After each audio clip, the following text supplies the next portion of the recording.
Ya, selamat siang sahabat, jumpa lagi bersama saya Mega Laksana sebagai radio host dari Suara Sidoarjo di program Breaking News Update COVID-19 Jatim News Today yang disiarkan langsung serentak bersama Asosiasi Lembaga Penyiaran Publik Lokal Jawa Timur.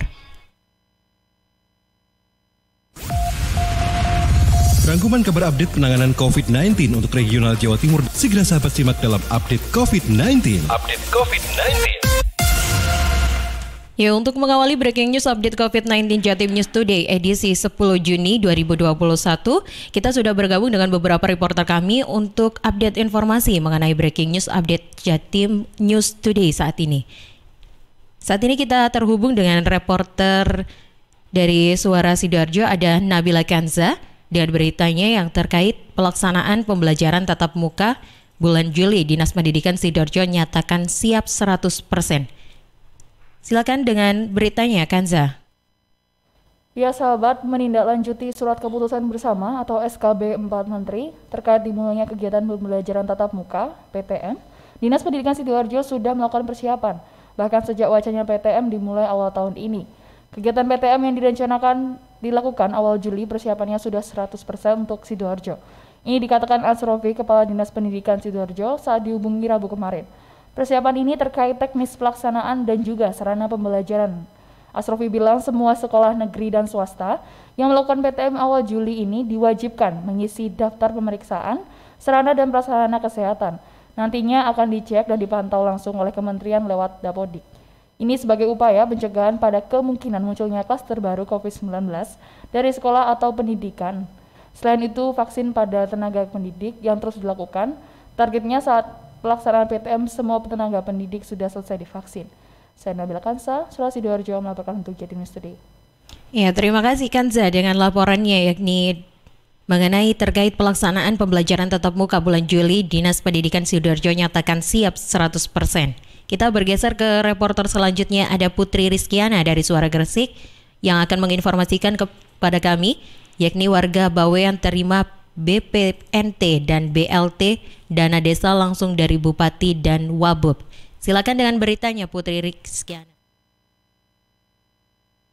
Fandi Ahmad Yani, Bupati Gresik beserta Bumin, selaku Wakil Bupati Gresik membagikan secara simbolis 2.850 paket bantuan pangan non-tunai atau BPNT dan bantuan langsung tunai atau BLT dana desa untuk warga Bawean. Hal itu dilakukan saat keduanya melakukan kunjungan kerja ke Pulau Bawean, Gresik. Pasca dilantik sebagai Bupati dan Wakil Bupati, Gus Yani dan Bumin kali pertama melakukan kunjungan kerja ke Pulau Bawean.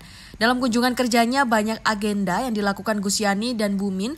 Selain membagikan BPNT dan BLT dana desa, juga melakukan launching angkutan umum perintis, peletakan batu pertama pembangunan masjid, hingga melaunching aplikasi Simpel Desa di Desa Sidogedung Batu, Sangkapura. Pembagian BPNT dan BLT dana desa itu dilakukan di Pesanggerahan Kecamatan Sangkapura yang juga dihadiri para ulama, kiai, pengasuh pondok, pesantren, dan tokoh masyarakat. Gus Yani dan Bumin mengundang sejumlah perwakilan keluarga penerima manfaat BPNT. Selain KPM BPNT, bantuan juga diberikan kepada sejumlah anak yatim piatu di sekitar Kecamatan Sangkapura. Dalam sambutannya, Gus Yani menyatakan akan memberikan kesamaan pelayanan baik kepada masyarakat Gresik Daratan maupun yang ada di Gresik Kepulauan. Gus Yani bahkan mewacanakan agar setiap organisasi perangkat daerah untuk bergantian berkantor di Pulau Bawean sekali waktu.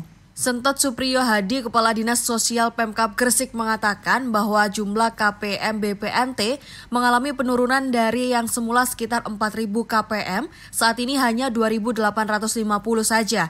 Penurunan ini sejak adanya graduasi dari pemerintah pusat yang pada tahun 2021. Ada beberapa KPM BPNT sudah dianggap tidak memenuhi syarat menerima bantuan tersebut. Berikut informasi yang dapat kami sampaikan, saya Putri Rizkiana, Suara Gresik. Iya, terima kasih Putri Rizkiana dari Suara Gresik dengan informasinya warga Bawean terima BPNT dan BLT dana desa langsung dari Bupati dan Wabub. Kita bergeser ke reporter selanjutnya, ada Afik Rahardian dari Mahardika yang akan menyampaikan informasi mengenai ikuti ENIF PPKM Mikro di Jawa Timur melalui virtual. Wakil Wali Kota Blitar susun strategi penanggulangan COVID-19. Selengkapnya beritanya Afik Rahardian.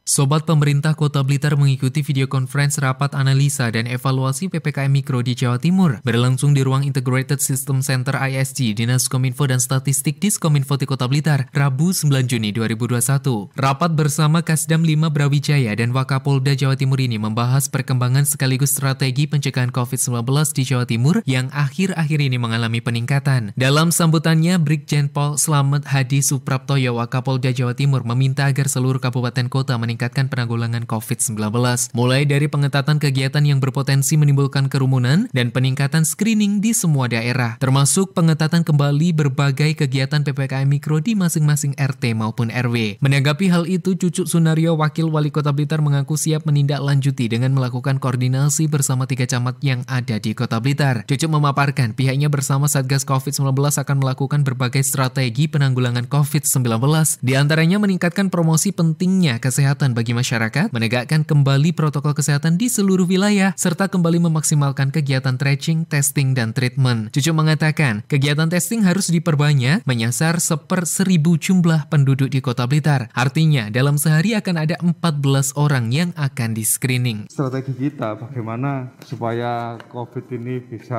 semakin bisa ditekan, ya kita itu harus melakukan promosi kesehatan, menegakkan protokol kesehatan, lalu tracing, testing, treatment yang masif untuk yang masih kontak erat dengan konfirmasi COVID-19. Cucu menyebut RT yang berzona hijau COVID-19 di Kota Blitar sampai saat ini mencapai di atas 97%. Pihaknya meminta agar seluruh masyarakat tetap menerapkan protokol kesehatan untuk mempertahankan dan meningkatkan zona ini sekaligus mencegah penyebaran COVID-19 di Kota Blitar. Afik Rahardian, Mahardika FM.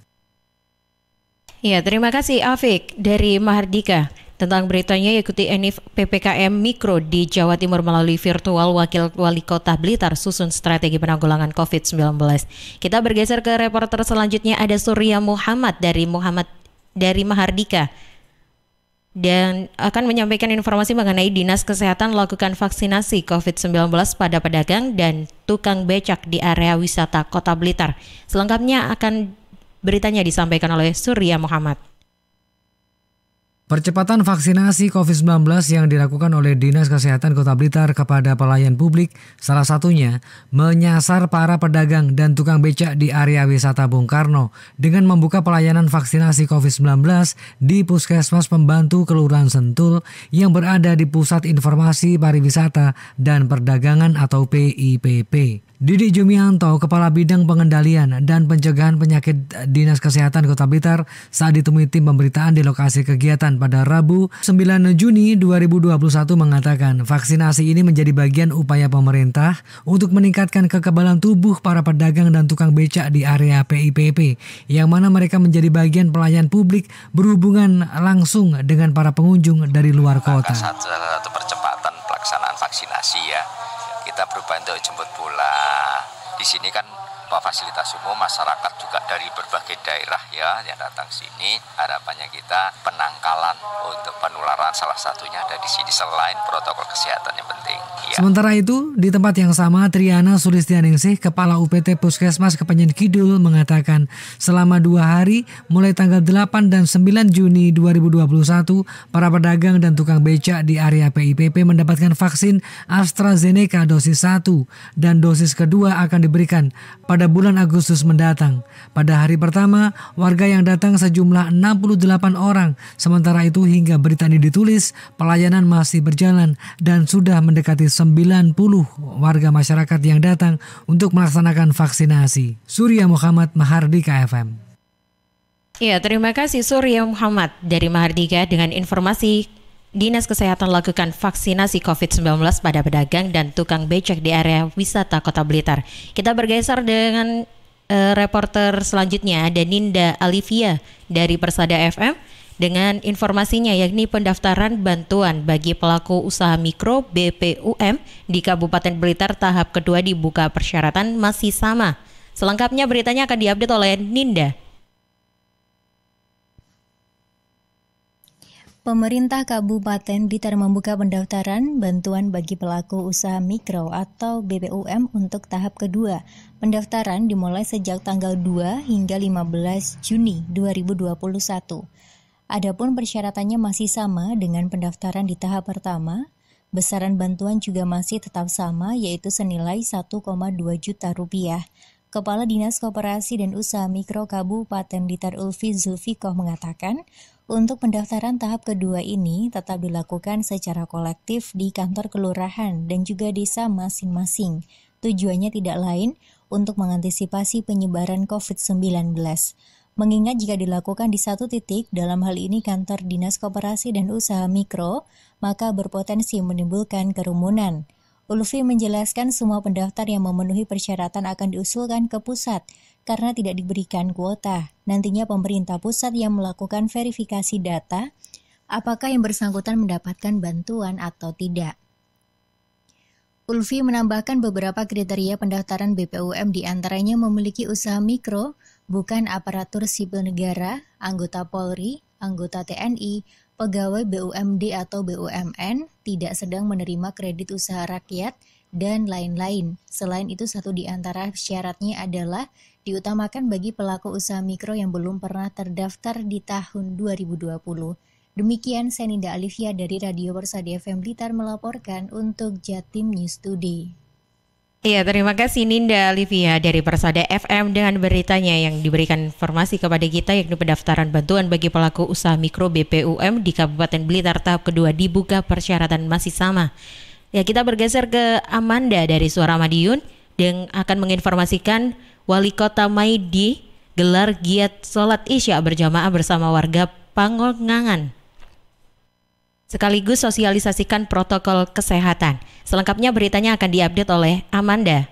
Berlanjut, giat tersebut merupakan ajang sosialisasi Wali Kota Madiun Maidi, khususnya sosialisasi terkait protokol kesehatan. Kali ini, Wali Kota Madiun Maidi mengunjungi Masjid Baitus Solihin, Kelurahan Pangongangan untuk melaksanakan sholat Isya berjamaah. Giat sosialisasi tersebut dirasa penting mengingat penularan COVID-19 cukup tinggi belakangan ini. Usai melaksanakan sholat Isya berjamaah, Wali Kota Madiun Maidi mengatakan, ruang isolasi rumah sakit di Kota Madiun juga hampir penuh. Ini merupakan peringatan bagi kita semua untuk lebih disiplin dalam menerapkan protokol kesehatan. Sementara itu, bed occupancy rate atau BOR ruang isolasi RSUD Kota Madiun terpakai sampai 60% saat ini, namun hampir separuhnya berasal dari pasien luar kota. Sebagai rumah sakit rujukan COVID-19, ruang isolasi juga digunakan untuk pasien dari berbagai daerah. Sedang kasus COVID-19 di Madiun Raya sedang meninggi. Wali Kota Maidi berharap masyarakat tidak meninggalkan protokol kesehatan. Sebagai informasi sahabat, saat ini total kasus konfirmasi di Kota Madiun berjumlah 2.753 orang dengan 2.475 orang diantaranya telah sembuh, 39 orang lainnya masih dalam perawatan, 53 orang isolasi mandiri, dan 186 orang meninggal dunia. Amanda, Suara Madiun melaporkan untuk Jatim News Today. Ya, terima kasih Amanda dari Suara Madiun dengan informasi yang diberikan kepada kita, yakni Wali Kota Maidi gelar giat sholat Isya berjamaah bersama warga Pangongangan, sekaligus sosialisasikan protokol kesehatan. Dan update berita terakhir ini merupakan penutup dari informasi dari Jatim News Today. Dan sebagai informasi terakhir yang bisa kami sampaikan untuk Anda di program Breaking News Update COVID-19 di Jatim News Today siang hari ini, Breaking News Update COVID-19 di Jatim News Today bisa Anda saksikan tiap hari Senin hingga Sabtu jam 11 siang dengan berita update lainnya yang disayarkan serentak di Asosiasi Lembaga Penyiaran Publik Lokal Jawa Timur. Saya Mega Laksana sebagai radio host dari Suara Sidoarjo pamit undur diri. Terima kasih dan selamat siang. Perkembangan penanganan COVID-19 untuk wilayah regional Jawa Timur sudah sahabat simak dalam Update COVID-19. Update COVID-19. Update COVID-19 bisa sahabat simak Senin sampai Sabtu jam 11 siang. Persembahan dari Asosiasi Lembaga Penyiaran Publik Lokal Jawa Timur.